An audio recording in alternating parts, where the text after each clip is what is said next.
Why, thank you. Alright. Jack is going to tell you his life story. Turn that way. Jack? Yes. All right.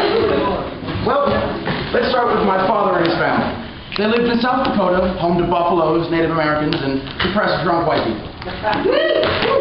My grandpa is an ex-Episcopal priest kicked out for having a half-uncle with a member of his parish, and was reinstated by working in the scary ghetto filled with angry Indians for a year. Anyway, my dad's parents divorced, of course, and my grandma took the 6 kids and raised them in the middle of nowhere in northern New York for a while. My dad then went to Cornell Medical School, where he met my mother. Now let me inform you about her and her family. My mom's parents knew most famous people in their generation because my grandfather was a psychiatrist who treated a lot of crazy artists.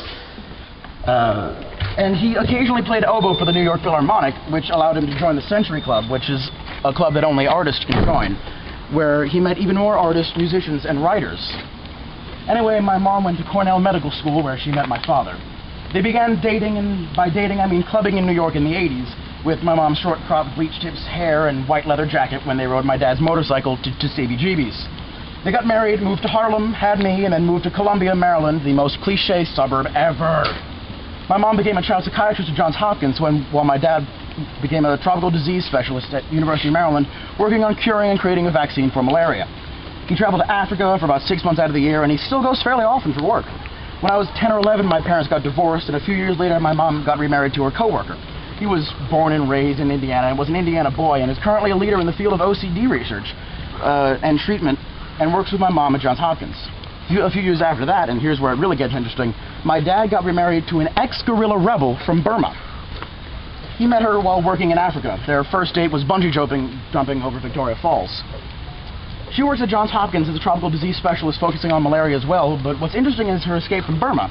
She was in medical school and ran away and joined the impromptu student leadership and when the military staged a coup. A bit after that, she ran away and joined the Karen rebels on the Burma-Thailand border for a while. We actually have a picture of her perched on a rock with a rifle on while on patrol. Eventually, she met a British doctor who helped her lie on her passport and fly to England, where she studied at Oxford. She then moved to the United States, went to Simon's Rock College with Bard, then married, had a kid with Clinton's main PR guy, which explains why there's a picture of my stepsister answering the phone in the Oval Office with Clinton standing over her. Obviously, she married my father, and they've now moved to a scarier, more Stepfordy area of Maryland. And that is the life story in terms of my parents.